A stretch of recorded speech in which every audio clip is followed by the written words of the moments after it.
खूप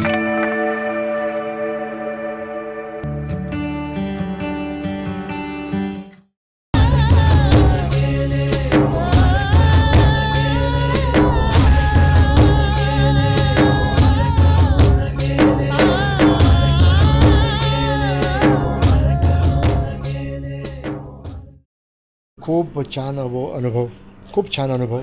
प्रसाद ओक, आदिती सारंगधर, हेमलता बाणे, सयाजी शिंदे, विजय कदम, हे सगळे चांगले नटत, खरं चांगले नटत. म्हणजे ह्या सब्जेक्टसाठी आदिती आणि प्रसाद ओकची मला खूप हेल्प झाली. खरं असा चित्रपट, ह्या सब्जेक्ट असलेला चित्रपट मी मराठीत पहिल्यांदा करतो आहे. त्यामुळे विजय पाटकरचा सिनेमा आणि वेगळा चित्रपट हे तुम्हाला नक्कीच सापडेल. ते क्रेडिट आहे माझ्या निर्मात्यांचं, माझ्या रायटरचं, की एक वेगळा चित्रपट माझ्याकडे आला. मी प्रसाद आणि आदितीबरोबर कधीच काम केलं नव्हतं, पण ह्या चित्रपटात जेव्हा मी काम केलं तेव्हा प्रसाद किती उत्तम नट आहे, आदिती किती उत्तम नट आहे मला कळलं.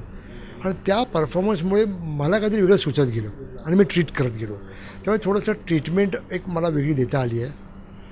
एक सीन आहे तो मला वेगळा मला कन्सिव्ह करता आला आणि मी तो लिहून घेतला आहे रायटरकडून आणि मी तो पोर्ट्रे केला, एक्झिक्यूट केला, की ज्याच्यामुळे मिसकन्सेप्शन कसं येतं, एखाद्या गोष्टीचं मिसकन्सेप्शन येऊन त्याचे रिप्रिकॉशन्स कसे येतात आणि मग आयुष्याची कशी वाट लागते हे मी दाखवायचा प्रयत्न केला आहे. असं सिम्पल असं नसतंच ते, अरे हे असं नव्हतंच, झालं कसं काय, असं सगळं मिसकन्सेप्शन आहे आणि हा चित्रपट मी करायचा प्रयत्न केला आहे. ग्रामीण चित्रपट असे लावकला, तासोदंबरी वगैरे कॉमेडी मी केलेत. हा चित्रपट ग्रामीणसुद्धा आहे आणि शहरीसुद्धा आहे. बेसिकली कॉन्सेप्ट लेवलचा हा सब्जेक्ट आहे, कॉन्सेप्ट वेगळी कॉन्सेप्ट आहे. तर आता प्रत्येक दिग्दर्शकाला वाटतंच की वेगळ्याकडे वेगळा चित्रपट यावा, की मी किती वर्षाला आहे मला प्रूव्ह करू दे. आणि माझं नशीब चांगलं की मला ह्या वर्षात वेगवेगळे चित्रपट करता आले ॲज अन ॲक्टर आणि ॲज अ डिरेक्टर. म्हणजे कॅरन देशपांडे एक टोटल विनोदी चित्रपट आणि मोहर टोटल डार्क सिनेमा, सामाजिक चित्रपट, सोशल अवेअरनेस असलेला चित्रपट आहे. हे मी स्वतःला खूप भाग्यवान समजतो की 2015 संपतानाच असे मला चित्रपट करता आले.